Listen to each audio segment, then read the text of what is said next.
শতেব দেলো রান্নাঘরে তোমাদের সবাইকে স্বাগত। আজ আমি নিয়ে এসেছি কাশ্মীরি পনির বা ময়দার ধোকার রেসিপি, আর এটা কিভাবে সম্পূর্ণভাবে বানাতে হয় সেটাই আজকে তোমাদের সাথে শেয়ার করব। আর এই জন্য আমি এখানে 1.5 পোয়া পরিমাণ ময়দা নিয়েছি। আর ময়দাটা একটু ভালো কোয়ালিটির ময়দা নিতে হবে। ময়দাটা ভালো কোয়ালিটির হলে আপনার ধোকাটাও ভালো হবে। এরপরে আমি নরমাল জল দিয়ে আস্তে আস্তে একটা নরম ডো বানিয়ে নেব। আর এই ডোটা হচ্ছে আমরা যেরকম হচ্ছে রুটি বা লুচির ডো বানাই তার থেকে একটুখানি নরম হবে। আর এটা নরম হলে হবে কি, ওই যে ময়দাটা ধোয়ার সময় যে হচ্ছে পনিরের রাবারের মতো জিনিসটা বের হবে সেটা ভেঙে যাবে না, তাই একটু ডোটা নরম করে বানাতে হবে। আর এই ডোটা বানিয়ে আপনাদের ঢেকে রাখতে হবে কমপক্ষে 2 ঘন্টা। 2 ঘন্টা থেকে হচ্ছে আপনারা উপরে 3 ঘন্টা 4 ঘন্টা যত ঘন্টা পারেন একটু ঢেকে রাখবেন রেস্টে। আর যদি 2 ঘন্টা বা 1.5 ঘন্টা কমপক্ষে ঢেকে রাখা না হয় তাহলে ওই যে রাবারের মতো জিনিস একটা পরে বের হবে দেখবেন, সেই জিনিসটা কিন্তু ভালো হবে না। আমি ফিরে আসছি 2 ঘন্টা পরে। দেখুন 2 ঘন্টা পরে এই ডোটা আরও অনেকটাই নরম হয়ে গেছে। দেখুন কীরকম চিকঠে ধরে আছে, এই যে তুলছি তো চিকঠে ধরে আছে। আর এতে করে হচ্ছে এই যে পরে যে রাবারের মতো একটা জিনিস বের হবে এটা না অনেক সুন্দর বের হয় দেখুন। আর এটা হচ্ছে দেখুন কীরকম চিকঠে আছে। এরপরে আমি নিয়ে নিচ্ছি একটি খাঁচি, এই যে ঝুড়ির মতো একটা খাঁচি। এগুলাতে কিন্তু এই যে ধোকাটা ধোয়া না খুবই সুবিধা হয়। আপনারা আপনাদের সুবিধা মতো খাঁচি নিতে পারেন। এরপরে এখানে যে জল আছে নর্মাল জল, সেই জলটা দিয়ে আমি ঘুলে ধুয়ে নিব। আপনাদের আমি দেখাচ্ছি সুন্দর করে। এই দেখুন এখন এই যে আস্তে আস্তে একটু কষলে একটু ঘুলে এই যে ময়দার ডোটা আমি ধুয়ে নিব। আর এই ময়দার ডোটা কিন্তু খুব ভালো করে ধুতে হয়। ময়দার ডোটা যদি আপনারা ভালো করে না ধোন তাহলে কিন্তু আপনাদের ধোকাটা আটা কীরকম একটা করবে, ভালো লাগবে না খেতে। এই যে দেখুন আমি প্রথমবার ধুয়ে নিলাম। আর এই প্রথমবারে না অনেক গাঢ় একটা জল বের হয়। এই জলটা হচ্ছে আপনারা এক জায়গায় রেখে দিবেন, পরে একটা নিচে স্তর করবে। সেই স্তরটা দিয়ে না পিঠা বানিয়ে খাওয়া যায়।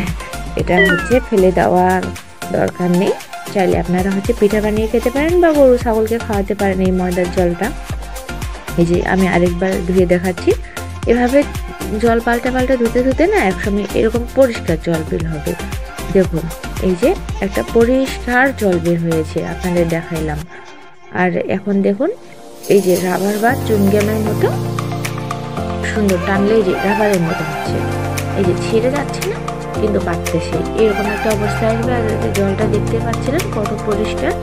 এরপর আমি এটা হাতের সাহায্যে চেপে নেব, জলটা যেন ঝরে পড়ে এইরকমভাবে আমি চেপে নেব। জলটা ভালো করে ঝরিয়ে নিতে হবে। জলটা ভালো করে না ঝরিয়ে নিলে হবে কি ভালো হবে না পনিরটা। এই যে দেখুন আমি সুন্দর করে জলটা চেপে নিচ্ছি, চেপে ঝরিয়ে নিচ্ছি। সুন্দর করে আমি জলটা ঝরিয়ে নেওয়ার পরে এই যে এখানে দিয়ে দিচ্ছি লবণটা দিয়ে দিচ্ছি। লবণ হলুদ মাখিয়ে নেব, এই জন্য লবণ দিয়ে দিলাম। আর এরপরে দিয়ে দিচ্ছি হলুদ।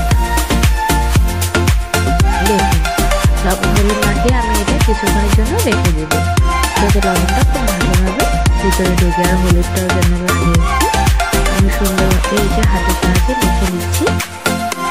আর এই যে রাবারের মতো জিনিসটা অনেকে আছে হচ্ছে সিদ্ধ করে নেয়, আমি আজকে এইভাবে দেখাবো না, আজকে এইভাবে ভেজে দেখাবো। তোমরা যে সিদ্ধ করে দেখানোটাও হচ্ছে দেখাবো, কীভাবে সিদ্ধ করে বানায় সেটাও আমি শেয়ার করবো, কিন্তু আজকে এভাবেই বানিয়ে দেখাচ্ছি আপনাদের। এই যে সুন্দর করে আমি আগে থেকে লবণ হলুদে মেখে রেখেছিলাম আলু, সেই আলুটা ভেজে নেব। এই আলুটা কিন্তু আমি আপনার ইয়াতেই দিয়ে দিব, ধোকাতে। আলুটা আমি লাল লাল করে ভেজে নিয়েছি, আলুটা এখন উঠিয়ে নিচ্ছি। আর এখানে আমি একটা মিক্সড মশলা বানিয়ে নেব। এই মিক্সড মশলাটার জন্য আমি এখানে জিরে গুঁড়ো নিয়েছি, গরম মশলা নিয়েছি, আর নিয়েছি মরিচ। সবগুলো আমি একখানে করে হচ্ছে গরম জল দিয়ে একটা ব্যাটার তৈরি করে নিচ্ছি। দেখুন এগুলো হচ্ছে ভালো করে মিশিয়ে এখানে রেখে দিলাম। ভালো করে মেশানো হয়ে গেছে, রেখে দিলাম। আর এখন আমি সুন্দর করে ওই যে রাবারের মতো জিনিসটা ভেজে নিচ্ছি। আর এই সময় একটু চুলার আঁচটা হচ্ছে মাঝারি রকম রাখতে হবে, আর উল্টে পাল্টে ভাজতে হবে। উল্টে পাল্টে যেন ভাজতে এরকম না হয় পুড়ে যায়, এই জন্য একটু মানে সাবধানতার সঙ্গে ভাজতে হবে। আর দেখুন ভাজতে ভাজতে এরকম ফুলে যাচ্ছে, কি সুন্দর ফুলে গেছে দেখুন। এই পর্যায়ে ভাজা হয়ে গেছে, আমি উঠিয়ে নিলাম। ভাজা হয়ে যাওয়ার পরে উঠিয়ে নিলাম আমি এটা। আর এটা হচ্ছে উঠিয়ে নেওয়ার পরে আমি পিস পিস করে কেটে নিয়েছি। দেখুন এই যে ভিতরের অংশটা কীরকম দেখাচ্ছে, দেখেছি এই যে। আর আমি এটা আরেকবার ভেজে নেব। দুবার ভাজলে হবে কি, ভিতরটা অনেক সফট হবে, ভিতরটাও ভাজা হবে, আর হচ্ছে ওই ধোকাটা সফট দেখা যায়। এই জন্য আমি ওই তেলেই আবার ওই ধোকাটা কেটে নেওয়ার পরে আর একটু ভেজে নেব। এই যে দেখাচ্ছি, আর আবার ভেজে নিচ্ছি। দেখুন আবার একটু সময় নিয়ে নেড়ে চেড়ে ভেজে নেবে। আর আঁচটা হচ্ছে মাঝারি থেকে একটু কম রাখবেন। সুন্দর করে দেখুন আমি ভেজে নিচ্ছি। সময় নিয়ে একটু ভাজতে হবে যাতে ভিতরটাও সুন্দর করে হয়, আবার উপরটাও পুড়ে না যায়। এটা ভাজা হয়ে গেছে, আমি একটু পরেই তুলে নেব।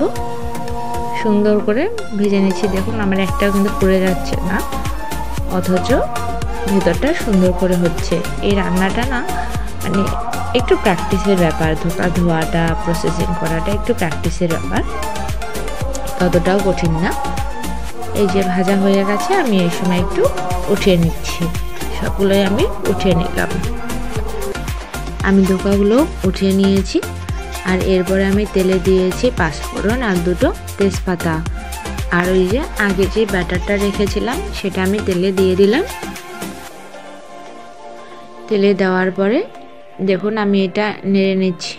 আর এটা কিন্তু অনবরত নাড়তে হবে সুন্দর করে।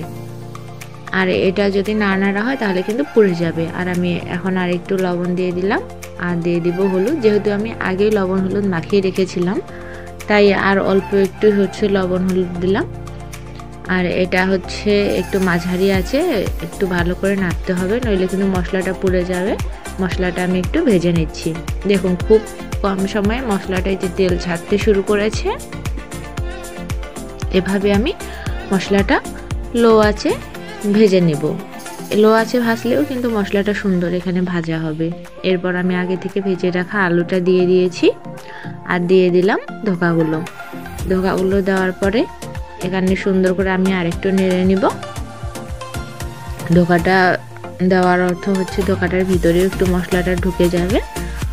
আর একটু নেড়ে নেওয়ার পরে আমি এখানে কিন্তু জল দিয়ে দিব। বেশিক্ষণ নাড়ার দরকার নেই, 2-1 মিনিট আপনারা নাড়বেন। নাড়ার পরে একটু জল দিয়ে দিবেন।